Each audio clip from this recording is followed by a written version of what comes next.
काँग्रेसचे 5 वेळचे आमदार माजी मंत्री डॉक्टर नितीन राऊत यांनी टाकलेल्या बॉम्बमुळे काँग्रेस पुरती घायल झालेली आहे। त्याचा फटका त्यांना मतदानाच्या दिवशी बसणार असंच दिसतंय। मी जय भीम म्हणत असल्यामुळे माझं मंत्रीपद गेल्याचा खळबळजनक आरोप त्यांनी केलेला आहे। यावरून ज्या शरद पवारांनी काँग्रेसमध्ये असताना मराठा समाजकारण आणि राजकारणाची घडी बसवली, त्याचं नुकसान किती जणांना आणि कशा स्वरूपात झालं हे दिसून येतं। म्हणजे एकीकडे मराठा आंदोलनाला हवा द्यायची आणि आपल्या 4 वेळच्या मुख्यमंत्री पदाच्या काळात आपण मराठा समाजाला आरक्षण का दिलं नाही हे सांगायची तसदी घ्यायची नाही असं राजकारण पवार खेळत आलेले आहेत। हे सगळे तुम्ही जाणताच। बरं, त्यांना जरांगे पाटलांसारखे आंदोलक प्रश्न सुद्धा विचारत नाहीयेत की तुम्ही काय केलं म्हणून। असो, आता काँग्रेसमध्येही किती जातीय वाद आहे याचा नमुना त्यांच्याच वरिष्ठ नेत्यांनी पेश केलेला आहे। त्यामुळे आतापर्यंत स्वतःला धर्मनिरपेक्ष म्हणून घेणाऱ्या काँग्रेसचा खरा चेहरा त्यांच्याच नेत्यांनी समोर आणलेला आहे। हे बरं झालं, माजी मंत्री नितीन राऊत यांनी माजी मुख्यमंत्री विलासराव देशमुख यांच्यावर जातीयवादाचा आरोप केला। काय आहे हे प्रकरण आपण पाहूया आणि यामुळे काँग्रेसचा धर्मनिरपेक्षतेचा बुरखा कसा मतांसाठी आहे हे पण जाणू। तुम्ही चॅनलवर नवीन असाल तर कृपया चॅनलला सबस्क्राइब करा आणि नितीन राऊत खरंच मनातलं बोलले आहेत की खोटं बोलत आहेत ते पण आम्हाला कमेंट करून सांगा।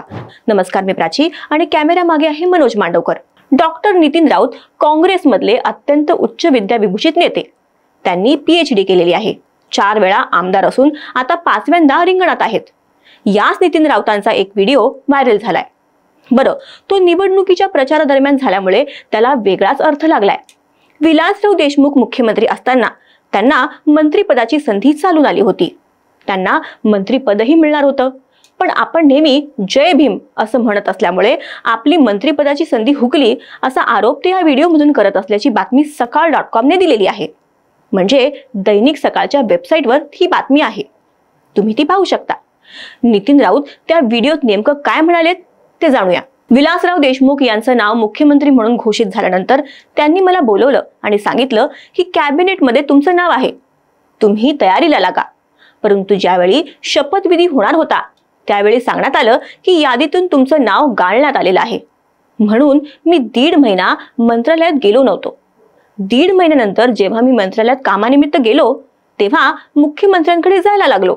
6व्या मजल्यावर कॅबिनेट बैठक होती। मी गेल्यानंतर कॅबिनेट संपली। एकनाथराव गायकवाड राज्यमंत्री झाले होते। त्यांनी मला मध्ये चढवलं आणि माझा हात धरून बाजूला नेलं। ते मला म्हणाले की नितीन भाऊ, आपण विलासरावजींना भेटायला चालला आहात म्हणून मी एक महत्त्वाची गोष्ट सांगतो। तुम्ही विलासराव देशमुख यांना जे जय भीम म्हणता ते जय भीम म्हणणं सोडून द्या, कारण त्याचमुळे तुमचं मंत्रिपद गेलं आहे। आता मला सांगा, माझं मंत्रिपद जय भीम म्हणण्याने गेलं असेल तर यापेक्षा मोठा अभिमान कोणता असू शकतो? आता तुम्हीच सांगा की जातीयवादी पक्ष कोणता आहे? ज्या काँग्रेसने भारतरत्न डॉक्टर बाबासाहेब आंबेडकरांना विरोध करून त्यांना लोकसभा निवडणुकीत पराभूत केलं, ज्यांचं संविधान जम्मू काश्मीरमध्ये लागू केलं नाही, अशी काँग्रेस जेव्हा जातीनिहाय जनगणनेची मागणी करते आणि दुसरीकडे त्यांचा खरा चेहरा त्यांचाच नेता जनतेसमोर आणतो, अशा पक्षाच्या विश्वासार्हतेबद्दल आपण काय बोलावं? जातीनिहाय जनगणना ही राजकीय खेळी आहे हे जनतेलाही माहिती आहे, पण आपला मुद्दा जनतेच्या गळी उतरवण्यासाठी लागणारी सगळी पात्रता काँग्रेस पक्षाने आधीच गमावलेली आहे। आता नितीन राऊतांसारखा उच्च विद्याविभूषित नेता जर असं काही सांगत असेल तर त्याला नक्कीच काहीतरी अर्थ असणार ना। नागपूर उत्तर मधून नितीन राऊत पुन्हा एकदा रिंगणात आहेत। महाविकास आघाडीच्या काळात ते नागपूरचे पालकमंत्री होते।